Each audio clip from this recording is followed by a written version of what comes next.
go ahead and share tonight's episode with someone, with a friend. And if you're driving in your car, let someone know where they can hear TMG.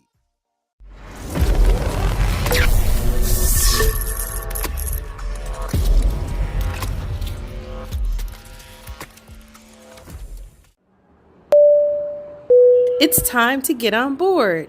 TMG is taking off. Hi, everybody. Welcome to TMG. I'm your host, Travis Patton Sr. I enjoy discovering and sharing real-life moments of inspiration from everyday people. And this show is about finding moments of inspiration for our everyday lives. And look, and if you're going to tell me something, then tell me something good. Hi, everybody, and welcome to a brand new episode of TMG. I'm your host, Travis Patton Sr. Hey, guys, real quick, don't forget to visit our YouTube page. That's Tell Me Something Good with a capital T. There it is, right there on your screen. And before I go any further, I can't take another step without saying thank you to my biggest supporter, my biggest fan, my lovely wife, Nicole. Hey, girl, how you doing? I know you're watching. I know you're listening. Guys, let me take this time to tell you thank you so much for being a part of the show today. I'm happy that you're here. And whether this is your very first time tuning in, or maybe you've been listening to the show for the 4 years we've been on, let me take this moment to tell you thank you so much for being part of TMG. And well, maybe you're listening in Korea, or maybe you're listening in Japan, or maybe you're listening in Spain, or wherever you're listening to the show around the world. Thank you, everybody, for tuning in. Come on in. That's right. Come on in and listen to the show, guys. Thank you, guys.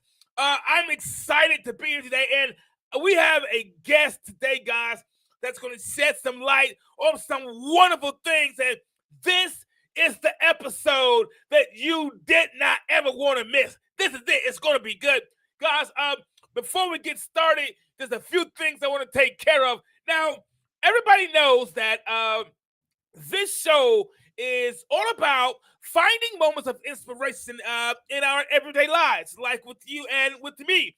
So if you have an inspiring story and you would like to come on the show, guys, drop us an email. That's TELme21@gmail.com.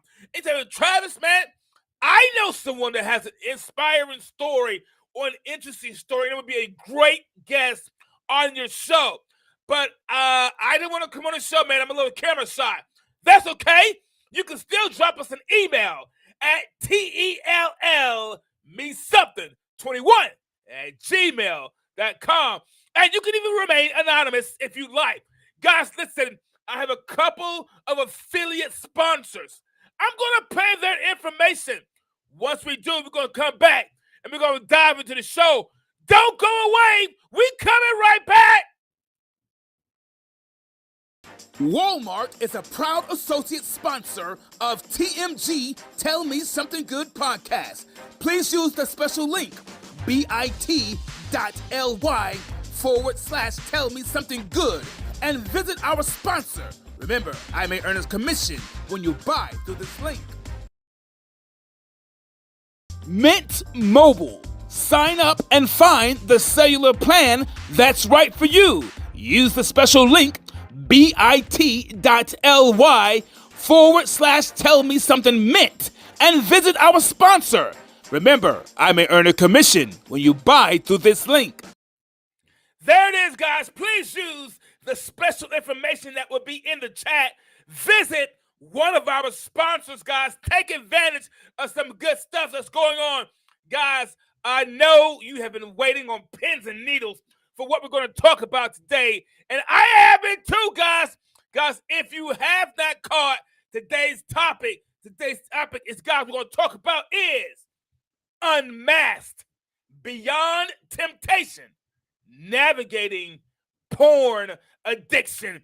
And I know you're probably wondering in your minds where we're going to go with this, guys. This is going to be an exciting episode. Let me throw some words out there to you that you may or may not be familiar with. The first one is oniomania. Yeah, oniomania, O-N-I-O mania. Oniomania, most people know this as compulsive shopping, or what's most commonly referred to as shopping addiction. Yeah, shopping addiction. Sometimes we may think our loved ones have a shopping addiction because they're always buying something. It's perhaps the most socially acceptable addiction. I'm going to throw another one out there. Let's see if you can get it.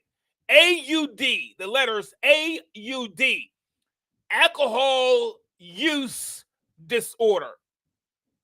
Now, immediately, the atmosphere changes when the second one is mentioned. So I can mention shopping disorder, and people start laughing, and it feels kind of funny. But the moment I say AUD, alcohol use disorder, it changes your perspective. Your whole dynamics, the atmosphere changes, because now you say, that's not really socially acceptable, Travis. That's not something we can get along with. Alcohol use disorder, immediately the atmosphere changes when this one is introduced. Why? Why is that? They're both addictions. Why does the one mention of the second one changes the whole dynamics of everything? Why are some addictions more accepted than others, or not seen as detrimental? Our guest today, guys, is Joshua Shea.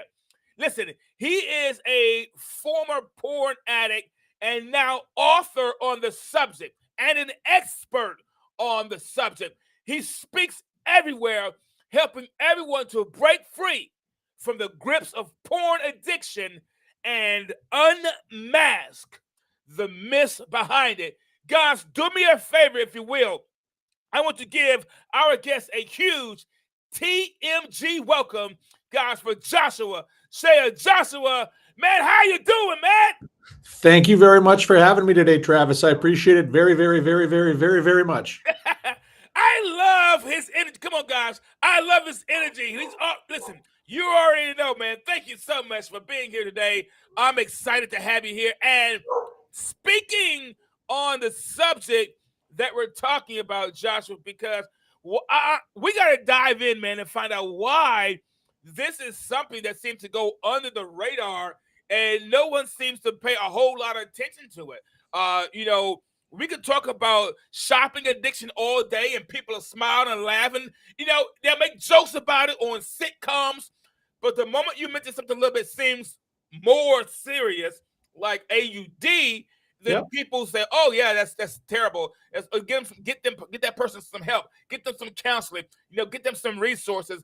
But we don't seem to think that porn addiction is that serious. No, and I think that the real reason behind that is, for so many years, pornography was something that you had to actively seek out to get. I was a porn addict for 24 years. I'm coming up on 10 years sobriety here very soon. Man. Thank you very much. When I was a child, the toughest thing, child being 12, 13, 14, the toughest part was finding the pornography. Where could I get my hands on a Playboy? Where could I get my hands on a VCR tape? Right. Now we give every 12-year-old kid the smartphone, and we've killed that part of it. So access is so much easier to it, along with the fact that access is so much easier to it compared to 20, 30, 40 years ago. The general attitude of society towards nudity, towards sexuality, towards selling your own body as a side hustle has radically changed. Oh, man, yeah. So what we're seeing is, when I started as a porn addict, you were looking at 2%, 3% of the population having issues with this.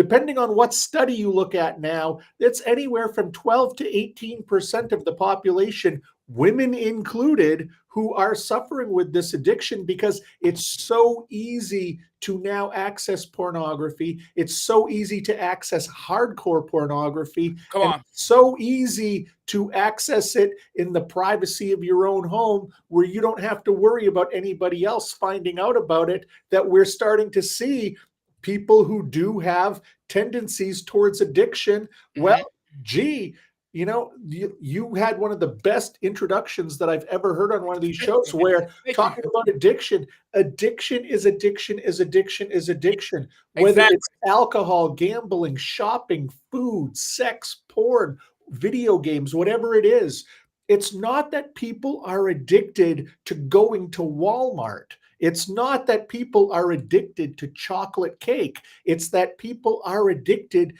to the chemicals that are created in their mind when they go ahead and engage in that behavior. And that's what people have to recognize.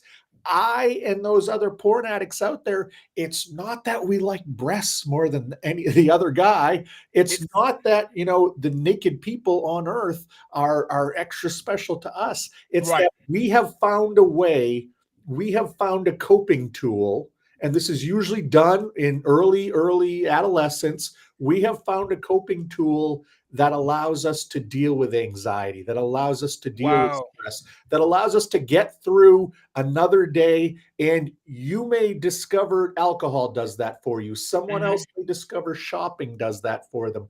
But addiction is addiction is addiction. You know what? First of all, thank you for that compliment. But let me say this, man, Joshua. You said something earlier, man, that really hit home. Porn is on the go. You see that? It's a phone. It's on the go. It's no longer, let me go find I remember coming up, I remember coming up where you would go into a convenience store and all the little porn magazines was right behind. Oh, yeah. Right up front. Right where all the mainstream magazines were up front. You could walk in and pick up a porn magazine like you're picking up a newspaper. Oh, yeah. It was your daily newspaper right there, and then your favorite porn book was right there. Yep. Then they said, oh, no, you have to put it in a plastic bag. Well, the plastic bag was to cover the cover of the magazine, but you knew what it was. Absolutely. Then they said, okay, now it has to be behind the counter where the children can't get it. Now it's on the go. It's wherever we are. The access to it is 24 hours, 7 days a week access to it. And you have people, and you say people have a side hustle. It's not just, well, you know what, I do hair on the side, or I bake cakes on the side, or I'm the local man who cuts grass on the side. No, my side hustle now is porn. Is what I do, selling myself as a side hustle. And people make money off this of a side hustle, but they make money because there is a demand for it, Joshua. There's a demand, but the demand is starting to plateau in a lot of ways. The average OnlyFans model now makes only $180 a month. Wow. That's not you get those people who, I'm the top 1%, I'm the top 2%. Yeah, but what about the other 98%? What happens when you're sitting at 63% and you're out there trying to sell your body and you're only making $150, $160 a month? Because remember, that's average. Average is $180 a month now. You can collect bottles off the street and make just as much money. Yeah. But we in this, especially because of the pandemic, this is when it exploded. But we have commodified nudity in a way that has never been done before. We've commodified the sex act in a way that it's never been commodified before. And while we are starting to see a parity, it's amazing the millions of people who are making pornography and making money off their own pornography. It's a DIY industry now. Yeah. And it's amazing, how many millions more people are doing this now than were doing it even 10 years ago. Exactly, and I think part of what we mentioned earlier, the reason some of them are doing it now is because the ease of access to do it. Everybody has a Absolutely. phone. It used to be when cell phones come out. Let me show you how old I am. I remember when cell phones we hit the brick cell phone. Oh Uh, yeah. now cell phones, there's a camera on every phone. There's a microphone on every phone. Everybody is a reporter. Everybody has a camera. Something goes down. What do you see in the news? People have their phone out. Okay, so there's there's access to that information, to that technology.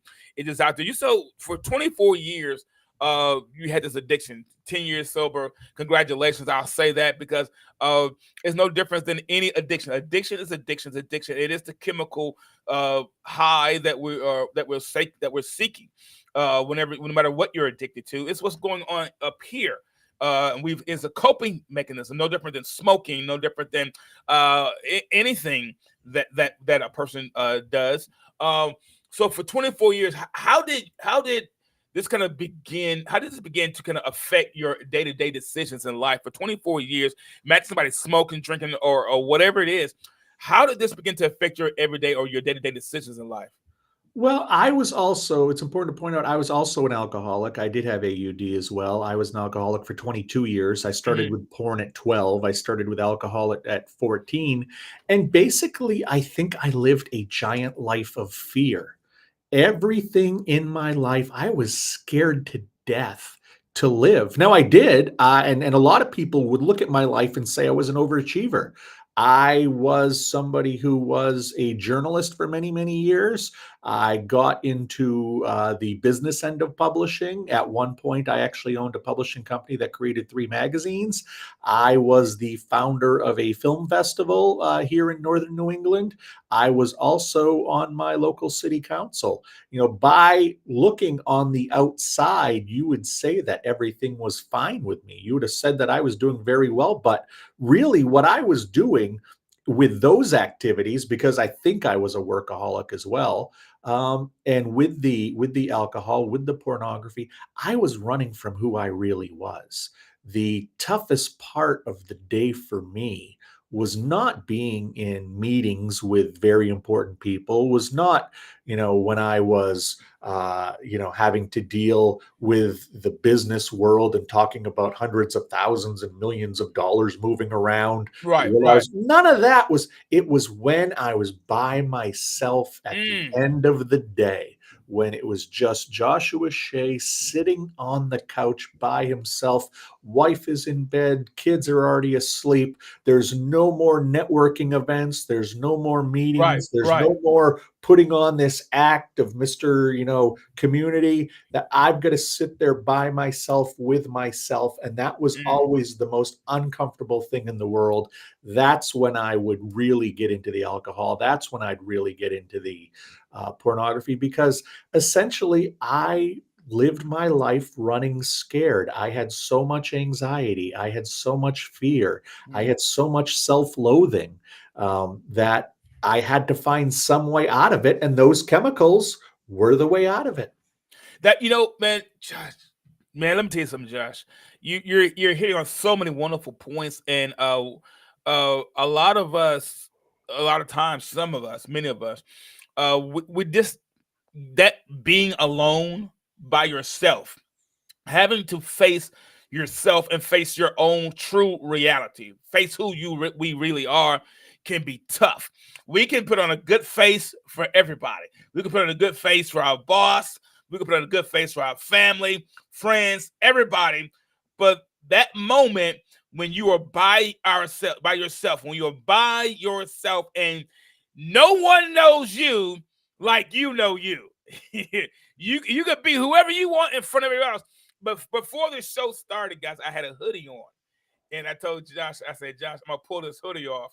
And I said, I'm gonna put my circle clothes on. I said, I came from being Clark Kent to Superman. And that's how we are. We put on these different personas and these different personalities, but we are who we are. Well, And and if you remember, what I said was, or did you just go from Superman to Clark Kent? Because yep, Clark Kent was not who Superman was. yep, Clark Kent was Superman's alter ego, who the rest of us saw. yep. So it's the duality of nature. Who are people seeing? Are they seeing you, or are they seeing this caricature of yourself, this best possible caricature where you can create and be whoever you want? That's really the life I lived for a very long time. When I won my city council seat, I should not have run. I was in the midst of my illness. I was in the worst part of my illness. I think part of me ran just to see, am I really pulling the wool over everybody's eyes? Am I well liked? I think it was a popularity contest. It was just a way for me to gauge, was I actually successful in hiding who I was from everybody? Because the real Joshua Shea, nobody should have voted for that asshead.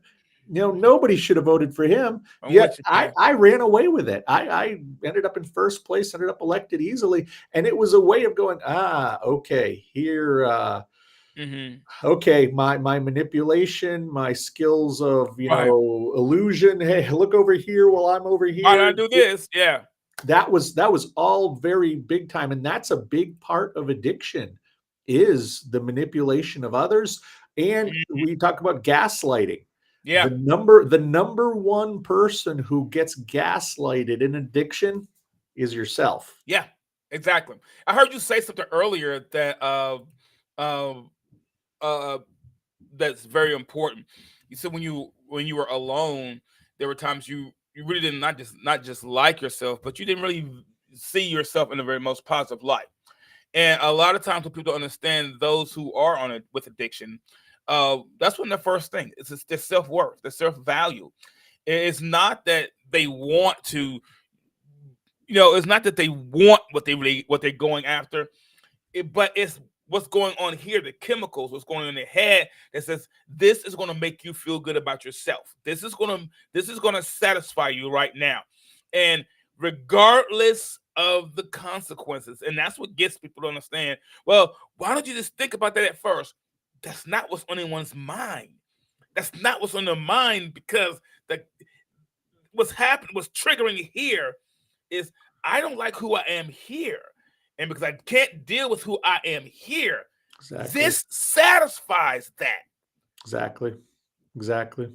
Couldn't have said it better myself. And it's not that it even satisfies it; it's that it dulls it. It just dulls it. It just numbs the pain. Right. It numbs the pain. I can't tell you what I looked at pornography wise 5 minutes after I was done. I can't tell you if I had 3 drinks or I had 4 drinks. None of that was important. It wasn't like, people who go out and recreationally drink. It wasn't like, people who will look at porn once in a while. This was absolutely a medicinal thing. I didn't even, recognize for most of the time that it was actually an addiction, because nobody talked about this as an addiction. I knew I had the pornography. I knew I had the alcohol. I thought the pornography was just more bad decision making I made when I was drunk. It wasn't until I started getting help that I recognized it was a completely separate addiction. And like you said, it is absolutely, it's like a magnet. And people say, just stop. Right. Well, get 2 magnets together and get them to stop attracting. To stop attracting. You can't. And that's the problem, is that, and why so many people are not successful their first, second, third time with recovery, is that it's like a magnet. You are hardwired. Your brain, we know this. Addiction is a disease. Whether you started it or not, addiction is a disease because it changes the chemistry of your brain. And once that chemistry is changed, it takes a hell of a lot of work to change it back. It's not easy. Exactly. And I had new relatives and family members, man, who or saw people who were addicted to drugs. And you in your mind, you're thinking, why don't they just stop? Why can't they, if they know how they feel afterwards, why can't they just stop?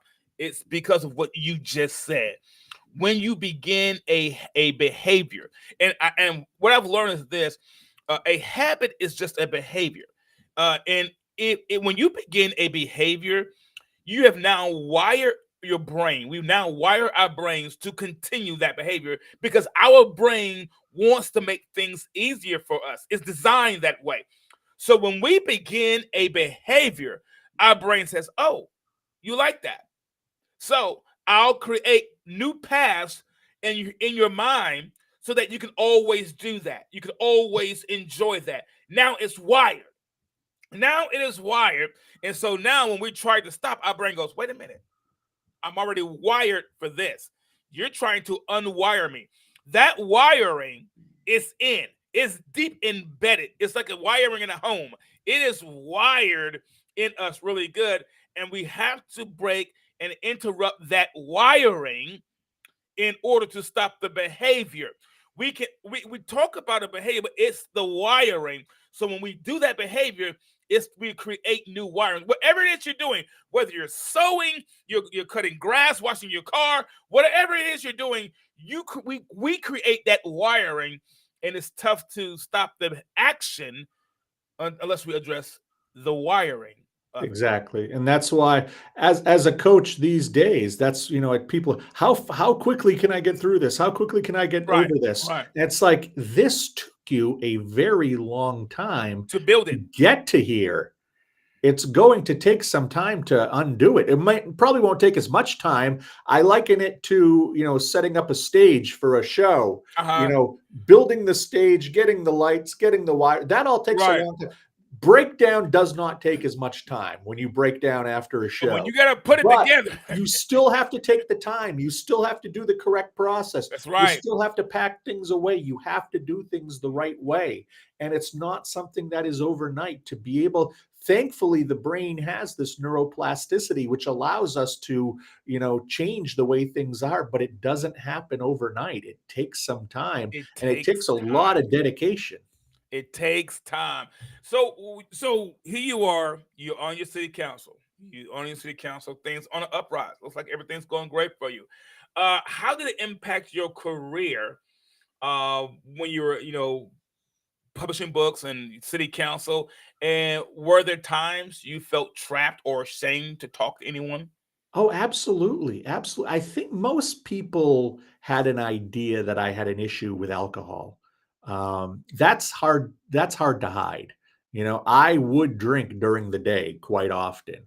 You smell of alcohol. Sometimes you slur. Sometimes, you walk a little funny. It's not easy to hide the alcohol. It is easy to hide the porn. But there were times where I know that I went to city council meetings and I'd had a few too many drinks. I know there were times where I had to cancel a meeting with a potential advertiser or a potential sponsor for something that I was doing business wise because I'd had too much to drink. It really did run my life. It was a matter of how am I feeling? If I'm not feeling good, I then needed to go and, especially during the day, have some drinks. If it was at night, I might use pornography, but I would have to, get myself to the point that I was okay to deal with people because I just didn't like my life. I did not like what I was doing. I did not like how I was behaving. I did not like who I was as a person, despite the fact that, yes, I could show you a wall of trophies and plaques in my office where everybody tells me what a wonderful person I was.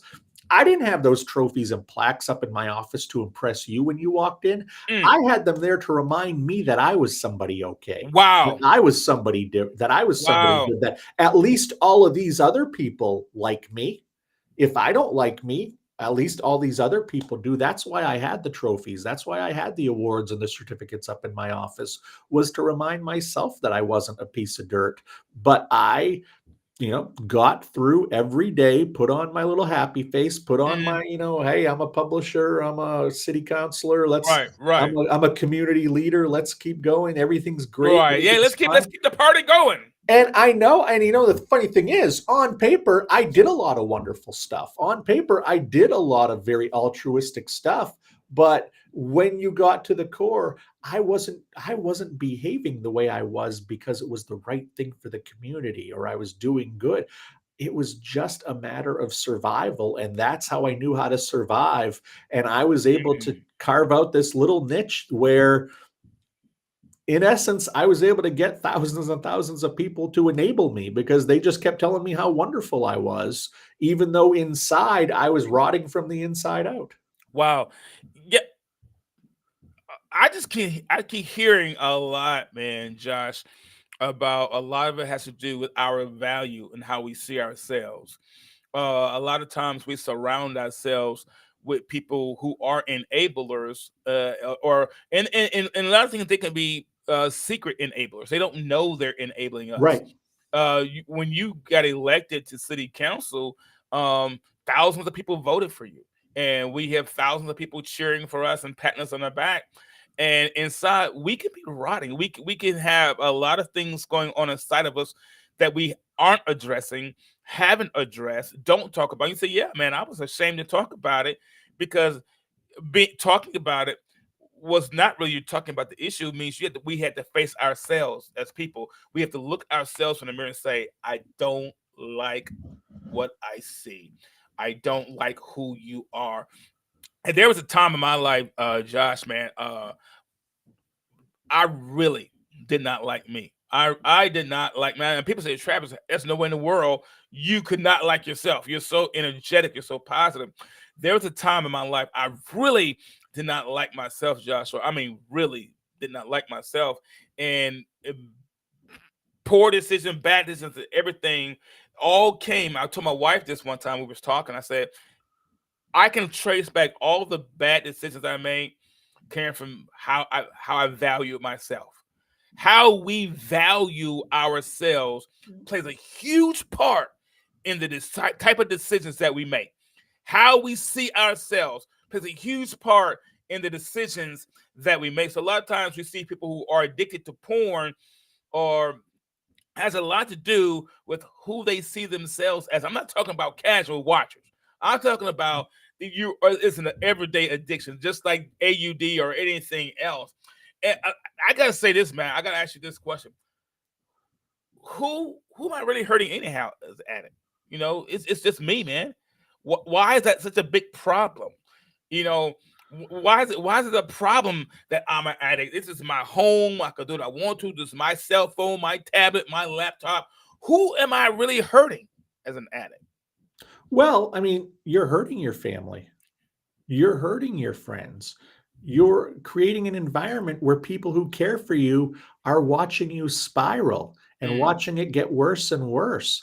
And that's not good. I mean, I know that my last year and a half of my addiction, my wife has told me she looked at me more as a roommate than anything else because Wow. she almost had to mentally unhook herself because it was so difficult watching me spiral downward. And it was so difficult watching me fall apart. And that's the thing is that keep in mind, I also ran a company. Every employee that I had suffered because of my addictions. The people who read my magazines, the people who went to the film festival, the people who were the taxpayers. I was not my best possible self Right. when I was creating this or when I was making these things. They were getting shortchanged because of my decision making. And when you talk specifically about porn addiction, we also have to recognize that porn addiction and just porn in general and how much it has access to the younger people, this is how they are getting their sexual education these days. Correct. And there was a study several years ago, it was a college did this study, and it found that in looking at 100 of the most popular videos on 2 different adult websites, it was 97% of the videos had some kind of aggression, whether it be verbal, physical, or sexual, toward the female of the scene. Now, that same college then went and talked to college age females and said, when you've been in sexual situations consensually, Has the guy ever got a little too aggressive to the point you've had to stop him? Whether it was, putting a hand around your throat or getting a little rough or calling you names that maybe you didn't want to be called. And 40% of the college age women said, yes, I have been involved in a consensual sexual exchange where the guy got too aggressive. Where do you think that the guys are learning about how to behave in a certain situation when it comes to, sexual behavior with women? Right, They're right. learning it from pornography. There's one of the things that I learned several years ago when I was giving a presentation at a college, and I've had this repeated to me since, is that there are a lot of young women who will not engage with virgin men because they know that they are going to basically just be cosplaying a porn star, and they don't want to have to deal with that. They don't want to have to Right, retrain them. They don't want to say, no, you don't talk to me that way. No, you right, don't throw me down on the bed. No, you don't act like you see pornography. So that's a big problem because we are raising a right. generation of young men and young women, because many young women see this and think these are the cues they're supposed to accept. That's right. This is supposed to be acceptable. This is what you're supposed to do. Exactly. So this to me, even more than the addiction, this to me is a major, major issue that we are taking our cues, our sexual behavioral cues from pornography, and the behavioral cues that we see are so extreme that it's not going to have a healthy sexual society. We're not going to develop the way that we're supposed to. It sounds like what it does, Josh, it desensitizes people to certain acts and certain behaviors. Let me throw some at you guys. The human trafficking hotline identifies pornography.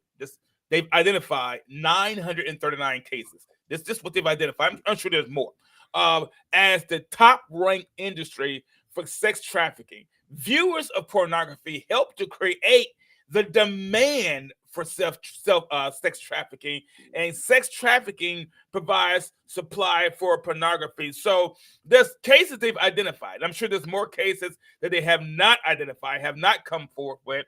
Basically, what it's saying is that sex trafficking and pornography go hand in hand.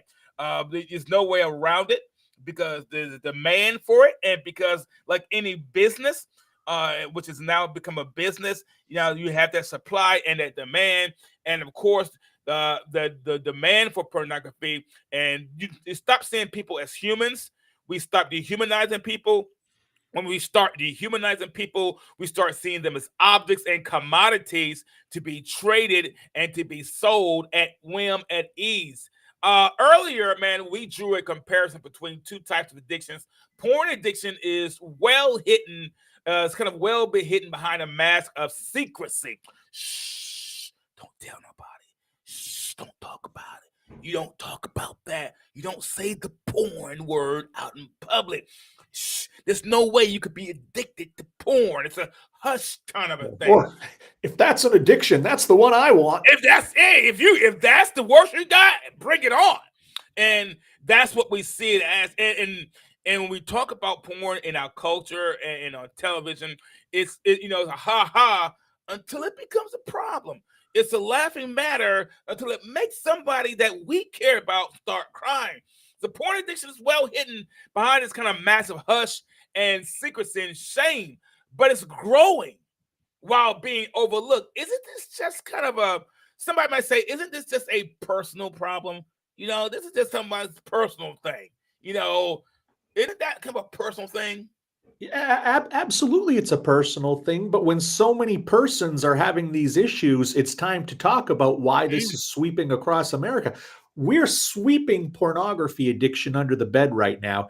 And I know you'll remember this because you're my age. Remember back in the 1980s when we had Nancy Reagan running around talking about drugs? Just say no. Just say no. Just turn your head the other way. Those people who use drugs are gross. Those people who use drugs are less than. They're from the wrong side of the tracks. Let's ignore them. So what happened? You can go back to cop shows of the 70s where they're talking about people using opium and people using, all these different drugs. You can go back to rap of the 1980s where they're talking about abusing Vicodin. You're going to tell me that the opioid and the opiate crisis, because that was the big news before the pandemic. If you remember, everybody suddenly cared about opiates and opioids.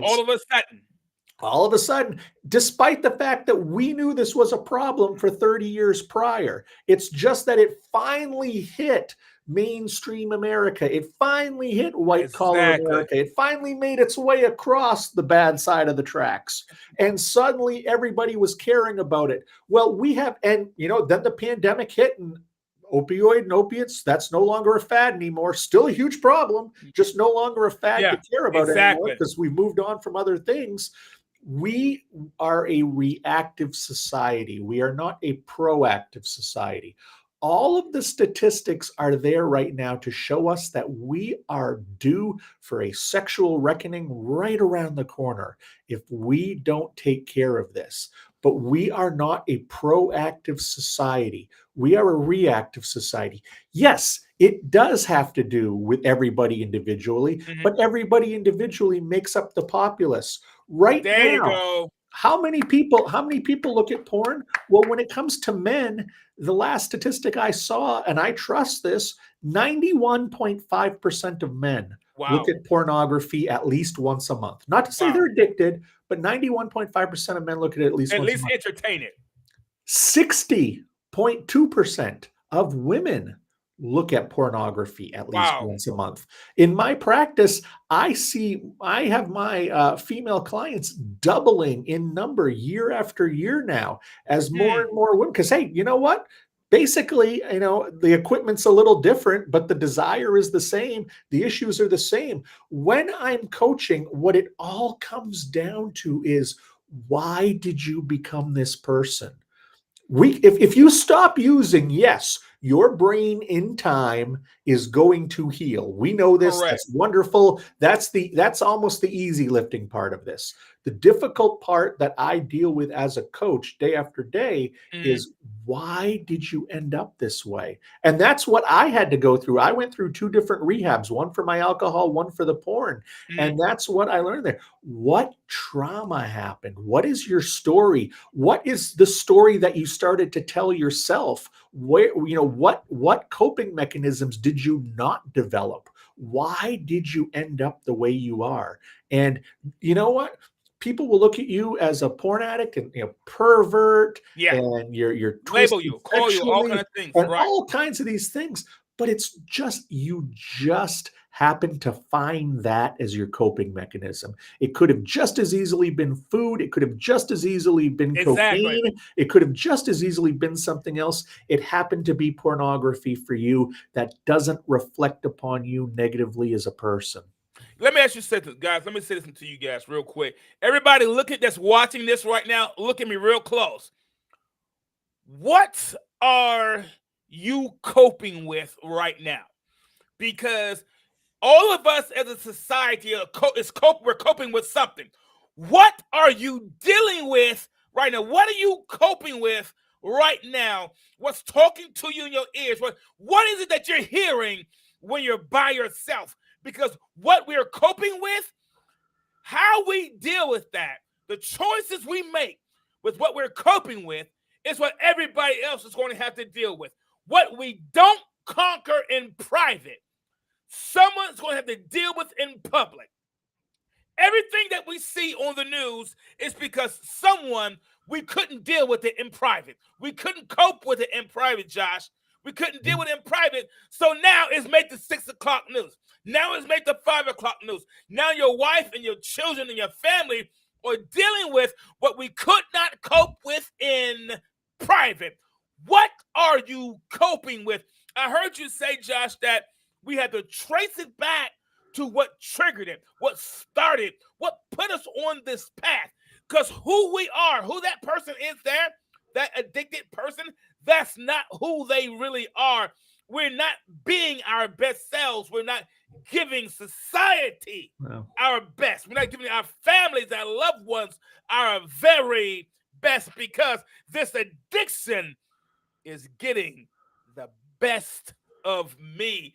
Now, you said, man, that it's everybody's problem, because a lot of times we like to think it's just a personal problem. It's just, who am I hurting if I watch a little porn? Who am I hurting if I decide to do that? Guys, keep in mind, one thing drives another. You said earlier, Josh, there's no way you could have two magnets in proximity and keep them from not wanting to pull to each other. So it does impact the things and people around us. You once said that this is the addiction that no one talks about. Yeah. You said this addiction no one likes to talk about. Why? What keeps it so well hidden behind the mask, man? Because at the core, it's naked people doing naked things. And we are not that far removed from a society where any talk of sexuality was absolutely forbidden. Yeah. And we can go back to, the 1930s, the 1940s, when a bikini was this much skin on the stomach. We have not, we are not that far removed from a society where you couldn't say the word sex on television. Yeah. We're not that moved from a society where if there was a breast in a film, and I'm talking a mainstream film, it would get slapped with an R or an X rating. We are not that far removed from a very, very conservative society. I mean, look at the people who are making the decisions in Washington. It's a bunch of men in their 70s and 80s who remember the 1950s. Like it was yesterday. Exactly. And I'm not saying that they had a better or worse value system, but they had a different value system. Correct. And I think that, naturally we see things evolve over time, but we're not getting direction from the older folks. We're not getting money poured into research about this addiction from the older folks because they still have that pornography equals sex freak mentality, despite the fact they're probably watching themselves based on what the statistics say. It's still the idea that it is such a taboo that, people who look at pornography, that's because they can't get a partner in real life. That's weirdos. People who look at pornography, it's weirdos. When the great majority of people who watch pornography don't have an issue with it, but we have to recognize they're still watching. Exactly. It is something that people are using in society. I just gave those numbers, the 91% of men, the 60% of women. The vast majority of us are looking at pornography. That doesn't make us fiends. That doesn't make us freaks. That doesn't make us perverts. Being interested in depictions of sexuality is completely normal, especially when you're a young person. And when you're a young person and you're going through issues like many young people do, sometimes that can become your go-to coping mechanism. I wasn't going to become a gambling addict because at 12 years old, no one was letting me into a casino. Right. I wasn't going to become a cocaine addict because at 12 years old, I didn't even know where to buy it. What could I get my hands on? Well, now. Yes, that little convenience store down the street, they never had any problems selling me any beer when I was 14 years old. That video store, that Blockbuster was killing. They didn't have as long as I put my $3 down, they would rent me anything in the store because they were just trying to survive. So they didn't care about the 12, 13-year-old kid riding on his bike home from school who was getting a couple porno videos every day. They were just trying to survive, just like I was just trying to survive. And if you're going to tell me that I was a bad 13-year-old kid for doing this, I was a pervert 13-year-old kid for doing this, I'd bring you back to my life and say, dude, this was coping. This was escape. This was just me trying to deal with all of the stuff that went down at that point and when I was younger and still trying to make sense of a lot of the abuse and a lot of the trauma that I went through when I was younger. And why was it porn? Because even then it was accessible. Now that it's so much more accessible, how can we be surprised that so many of our young men and our young women are turning towards it? We can't be. And when it, like you said, when it comes to making the stuff, well, When you and I were in high school, there was no social media. Nope. If there was a picture of the super sexy cheerleader and her super sexy quarterback boyfriend, if there was a picture of them from the beach in their bikini and short shorts, that thing would have got passed around like a joint at the cafeteria table. Everywhere. Everybody would have wanted to see that thing. Now, with Instagram, with TikTok, we've got 15, 16-year-olds who are half naked all over social media. What is the real difference between the day of your last 17 and then your 18th birthday? Well, now you're legally an adult. And now we don't have any real societal taboos about, well, just say, drop that top and charge $20 a pop. You'll have $1,000 by the end of the day. Yep. That's what they Well, say. if you don't have a problem with nudity, if we're not raising people to respect their bodies more, well, that's what happens. And that's what we see in society. We've gone from a crazy conservative society to a crazy liberal society. And we've got to find some kind of place in the middle that's healthy. We're always going to have pornography. I don't fight against pornography. That would be like banging my head against a wall. I'm never going to try to do that. But what we need to do is we need to have a society that's educated. You can't tell me that anybody who picks up any, kid or anybody who picks up a cigarette these days knows that it's bad for them. Whether they do it or not, that's them. They know it. They do it or not, they're educated. The problem that I have, and one of the things that I'm out there doing, why I come on shows like this, is to educate, is because if you're going to use, that's up to you. But what you need to do is understand that there are a host of negatives that can come with this. And that's what we need to do. That's why we need this in the health classes in high school. That's what one day of talking about this. Hell, you talk to 13 and 14-year-old boys about porn-induced erectile dysfunction. Mm-hmm. You tell them they keep watching porn, and in 5 or 6 years, their penis may not work correctly. I think we're going to do wonders for the numbers about porn addiction. I'm pretty sure you would. It comes back down to it's naked people doing naked things, and we don't want to talk about that because that's perverted. Even though we want to talk about it, even though we're thinking about it, we don't want to talk about it. No, because then you have to admit you have some knowledge. And admitting you have some knowledge about porn, it's, to me, I always liken it to the word Hitler. Nobody wants to say the word Hitler. But you knew the guy existed. Yeah, nobody wants to say the word Hitler because just saying the word, oh, well, you must support him if you say it out loud. And that's the same with the word pornography. Oh, you must be okay with pornography if you say the word. No. And that's what happens in a society that turns its head the other way. Correct. We need to pay attention to this. We need to be able to grow up and have some adult conversations about pornography, about what it's doing, especially these days, to the youngest people, and figure out a way to educate them. And yes, there are always going to be people who are interested in it. That's just the way of the world. Mm-hmm. But we need to have that education component behind it. Absolutely. You said a couple of things. One, you said you would go into the store, you buy the magazine, we go to the store and buy the magazine, or you go to the video store and buy the video and get the video. They were trying to survive, you were trying to survive. So it was a symbiotic relationship. Yeah. It was symbiotic. Everything was feeding, but what I kept hearing was survive. And guys, what you understand, whenever you are addicted to porn, whatever your addiction is, you're just trying to survive. So if we see someone who's addicted to pornography, before we label them as a creep, as a jerk, or what are they trying to survive? Let me tell you something. Whatever your addiction is, you're trying to survive something. I don't know what it may be right now, but you're trying to survive something. What is it that you're trying to survive? And that's what it goes back to, Josh. Back to the value of who we are. And what are you facing that you're not telling somebody about? Exactly. What are you running away from? What's chasing you?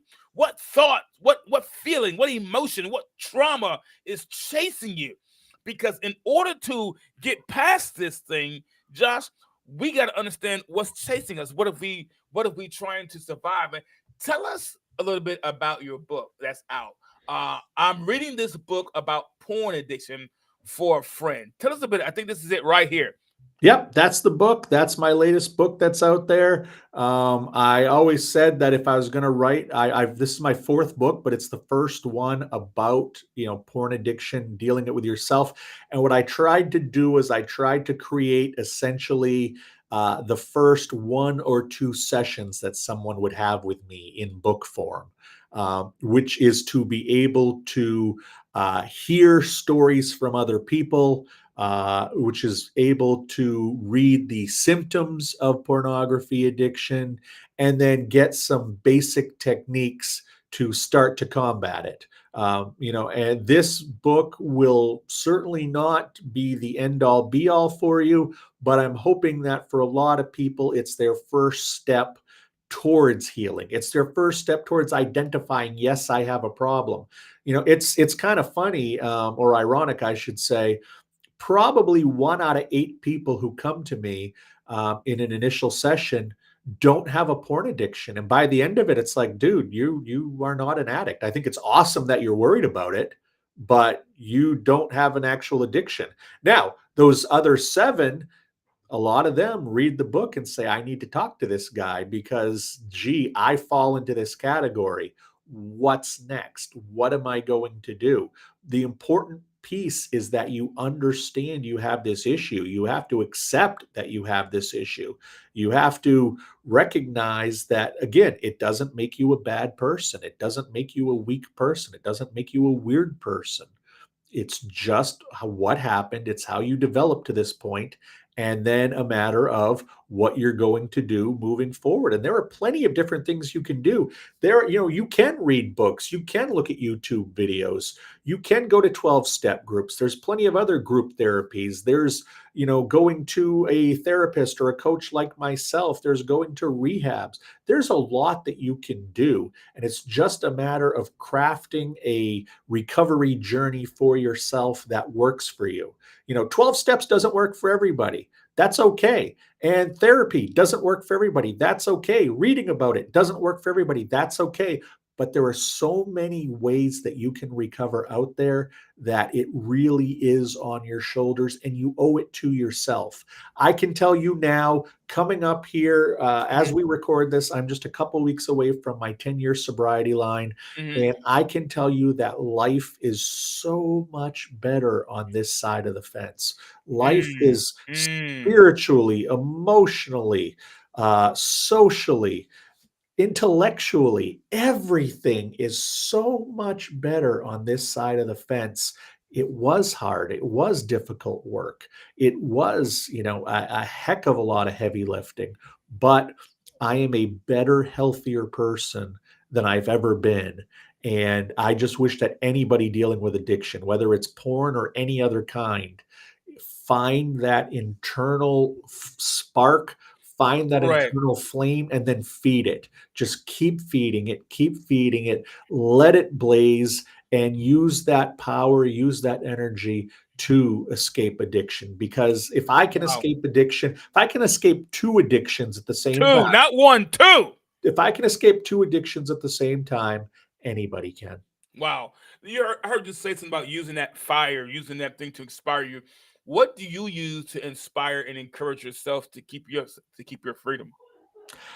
I, a lot of times, just go back about 12, 13 years and think about that guy who everybody on the outside saw as he had everything together and he was dying on the inside. Now, nobody pays attention to me whatsoever. And it's wonderful because the guy actually is feeling great on the inside. And that's what I remember, is that I remember how unhappy I truly was. I remember how distant I was from my wife and my kids. I remember just how miserable I was. And that's not to say I don't have difficult days now. That's not to say that there isn't, some depression here and there now. I'm a human being like anyone else. But the fact that I don't have this albatross of porn and alcohol hanging all around your neck, absolutely dragging me down, the fact that I don't have that, I feel so much healthier in so many ways. Josh, this is such a healthy conversation that we're having about porn and porn addiction. It is a word that society does not want to hear out loud, but it exists. The word porn exists just like the word floor. It exists. You can try to overlook the word floor, but it's still there. I want to share everybody with your website here. Let me get that up here real quick. Everybody, can you see that there? Yeah, well, you can't see it until I share it, Travis. There you go. There you go. There it is right there. That's your website. Um, that is your website right there. Yep, If thatcorncoach.com. mm-hmm. Because we can't say the word porn on social media yet, because God forbid. So it is thatcorncoach.com. That is exactly where I am. This is here, guys. This is where you can contact Josh right here. There he is giving the speech, and you've done a lot of TEDx talks on this, Yep. concerning this very nature right here and this subject right here, and why it's so important that we pay attention to porn addiction, and this subject. So we're so grateful that you do take the time to do that. And so we can reach out to you on thatcorncoach.com. Yep. Also on your social media sites as well. Am I correct? I am that corn coach just about everywhere. So whether it's TikTok or Instagram or Clapper or, looking me up on LinkedIn, you can find me with that corn coach. Guys, Joshua, thank you so much for being here today and for sharing what you shared with us. I'm going to ask you this question because I ask all of my guests this question as in closing. What is one thing that you could say that would encourage someone right now who either in recovery from porn addiction or trying to make it to that road of recovery and getting there? What's something that encouraging you would say to someone? Well, I would say that it does not reflect who you are as a person. And that's the most important part. Your addiction does not reflect you. People often will say to me, "Oh my God, I'm so embarrassed by some of the porn that I look at." It's like, you are not the porn you look at, and your addiction does not define who you are. And the final thing I'd just like to say is for anybody out there who is believing that, yeah, a lot of people have porn addiction, but it can't be me. Wipe that out of your mind. I deal with that. It can be, I have met people as young as 14, 15 years old as into their late 70s. Wow. I've met men, women, every color of the rainbow, every religion, all over the world. I see clients in 8 different time zones around the world right now. Wow. That's how big this is. There is nobody who is immune from this. If you think you may have a problem with porn addiction, go deeper, because that's something that, you cannot, because, oh, I'm a white guy, or, oh, I'm a woman, or, oh, I'm a Christian. I'm sorry, but it knows no bounds. It is just like the alcohol. It knows no bounds. It can hit anybody. Crosses all boundaries is what I'm hearing, guys. Yep. Crosses all boundaries. Guys, it's about that time. And as always, it's been a real blast. Thank our very special guest, Joshua, for being here today with us, guys. I want to thank everybody for listening to the show and for watching. Guys, listen, you can stream your favorite podcast episode, guys, on Apple Podcasts, Spotify, Google Podcasts, Amazon Music, guys, Pandora, and so many more. As I get out of here and get ready, guys, listen, thank you for tuning in every Thursday, 6:30 p.m. Central, 7:30 p.m. Eastern, to listen to the show. Guys, and as always, in parting, if you're going to tell me something, then tell me something good. I'm out of here. I got to go. Peace.